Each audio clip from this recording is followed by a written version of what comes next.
Today I'll show you a deadly trap in the Sicilian defense that can completely destroy your opponent in just a few moves. Let's get started. The Sicilian defense begins with pawn to e4, followed by pawn to c5. If you are playing as white and prefer to avoid the deeply complex main lines of the Sicilian defense, a great alternative is the Alapin variation. This approach is not only easier to understand, but also carries an element of surprise with its aggressive and tactical possibilities. Your initial idea is to play pawn to d4, aiming to establish a strong central pawn structure. Another advantage of the Alapin variation of the Sicilian defense is that, in most cases, your opponent will respond with knight to c6, which is a standard move in the Sicilian defense in general. However, against the Alapin variation, this move actually allows white to gain a comfortable position. This move is actually a mistake. You proceed with pawn to d4 as planned, strengthening your central control and putting pressure on your opponent's pawn on c5. Additionally, your pawn on e4 is ready to advance, potentially forcing the opponent's knight on c6 to retreat. In most cases, your opponent will exchange pawns, but they still have to deal with the threat of your pawn on d4 advancing and attacking their knight on c6. This is why bringing out the knight to c6 so early was not the best choice. At this point, they must find a solution. Typically, they will play pawn to d5 themselves. If they do not, you can push your pawn to e5, forcing their knight on f6 to retreat and securing more space in the center, which is beneficial for you. If they choose to play pawn to d5, it leads to a sharp variation where you should respond with knight to c3. Once again, you catch your opponent off guard. They likely expected a simple exchange, but instead, you increase the pressure, forcing them to react. The pawn on d5 is now under attack twice, leaving your opponent with an important decision to make. In most situations, they will opt for the most straightforward solution, capturing your pawn on e4. Shortly, I will explain how to proceed if they decide to defend the pawn on d5, but in the majority of cases, they will take the pawn on e4, expecting you to immediately recapture. However, instead of recapturing, you introduce yet another surprise by pushing pawn to d5 anyway. This move frees your pawn to advance, allowing you to gain more space while also improving your development by forcing the opponent's knight on c6 to move. Now, the key question is, where can the knight on c6 go? It cannot move to the center of the board because your queen controls that square, limiting its options and making your position even stronger.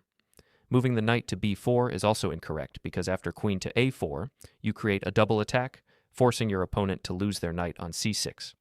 Retreating the knight to its original starting square feels too passive for black, so most opponents will instead play knight to e5. At this point, they expect you to finally recapture the pawn on e4, but instead, you play a more cunning move, queen to a4 check. Once they block the check, you recapture the pawn on e4 with your queen, attacking the knight on e5 once again, and gaining another tempo for your development. Now, your opponent must decide what to do with the knight on e5. Attempting to defend it with pawn to f6 is awkward because it locks the knight on g8, restricting their position while also weakening their king's safety. Therefore, they will likely move the knight on e5 elsewhere. In this position, you can simply continue your development and use your space advantage to secure a very comfortable position. However, you can also choose to play knight to b5, a subtle but effective trick that works well for white in this position. The idea is that many opponents will either play knight to f6, attempting to gain a tempo by attacking your queen, or try to eliminate the troublesome knight on b5 by playing pawn to a6. Regardless of their choice, they risk falling into a spectacular checkmate with knight to d6. But this is not just a cheap trick. Even if your opponent notices the threat, stopping it is not straightforward. If they attempt to trade off your knight on b5, it turns out to be a serious blunder. Their king is suddenly in check, and the only piece that can block the attack is their queen. However, this allows you to capture the queen, winning the game instantly. Another tempting move for black is queen to a5 check, as it appears to be a double attack, but white still has strong responses to maintain the advantage. But in reality, this is not a real threat. You simply block the check, attacking their queen, and your knight on b5 remains safely defended. This means they cannot capture it, forcing them to move their queen away, making the check completely useless and a waste of time. Moreover, black not only needs to control this critical square, but they also have to guard another key square, since you are preparing to fork their king and rook from there. To prevent this, they will often play queen to b6. However, you continue attacking their queen, trying to push it away from both important squares. After a few more checks, your plan is complete. Their queen is forced to move, and no matter where it goes, the outcome remains the same. You gain a decisive advantage. In a similar game, black chose pawn to e6 instead of capturing the pawn on d5. The idea behind pawn to e6 was to reinforce control over the central pawn on d5, but this still allowed white to continue with strong attacking play. You push your central pawn to e5, gaining a space advantage and creating a structure similar to the French defense advanced variation. However, this position is even better for white since you do not have a pawn on c3, allowing easier development of your knight to a more comfortable square. In the main line, black typically develops their kingside pieces by bringing out the bishop, then the knight, and finally castling the king. However, this classical approach leads to a quick loss after bishop takes h7, a brilliant sacrifice. Now, the king is forced to move, and knight to g5 delivers a check, leading to a decisive attack. If the king retreats to g8, then queen to h5 followed by queen to h7 delivers a standard checkmating pattern, winning the game for white. If the king moves forward, it must avoid the diagonal controlled by your bishop. If it tries to hide, it remains highly vulnerable. You can push pawn to h5 or play queen to d3 check, both leading to a swift victory. After pawn to h5, if the king moves, you can play knight to f7, delivering a double check while also attacking their queen. Once the king moves, you capture the queen on d8, forcing resignation. Now what if your opponent chooses a different approach and develops their knight to c6 instead? If black plays passively with moves like pawn to d6 or pawn to g6, it does not change much. You simply play pawn to d4, establish a strong central pawn chain, develop your pieces comfortably, and enjoy a slight space advantage without needing any special preparation. In a game between two grandmasters, black played knight to f6, a move rarely seen at the amateur level. It attacks the pawn on e4, but the downside is that white can push forward and challenge the knight. However, since the knight remains in the center, it is still a playable option for black.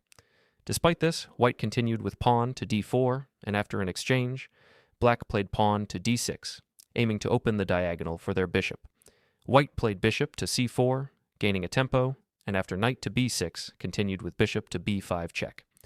After bishop to d7, instead of capturing, white played the surprising pawn to e6. The bishop cannot capture it due to the pin, and if black captures the bishop on b5, white strikes with queen to h5, delivering a dangerous double attack. With the pawn on f7 pinned and under attack, and the bishop on b5 also targeted, black finds themselves in an uncomfortable position. Instead of defending, black captured the pawn on e6, and white retreated the bishop to d3, creating another threat. If black carelessly plays knight to c6, white can deliver queen to h5 check, forcing a weak defense. Then, sacrificing the queen leads to a spectacular checkmate.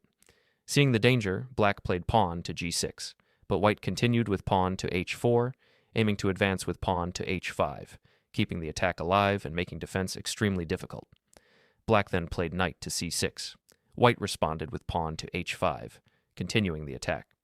Black could not capture the pawn because of a checkmate threat, so instead they played rook to g8 for defense. After a trade, white unleashed a brilliant rook to h8 sacrifice. If the rook moves, bishop takes g6 results in checkmate. Sensing the danger, black played king to f7, but white continued with a queen check, forcing the king to move again. Then came another stunning sacrifice, rook to h7. With no choice but to accept, white followed up with queen to h5, securing the win. Black resigned, as the pawn on g6 was pinned and checkmate was inevitable. Despite playing logical moves, black was completely overwhelmed.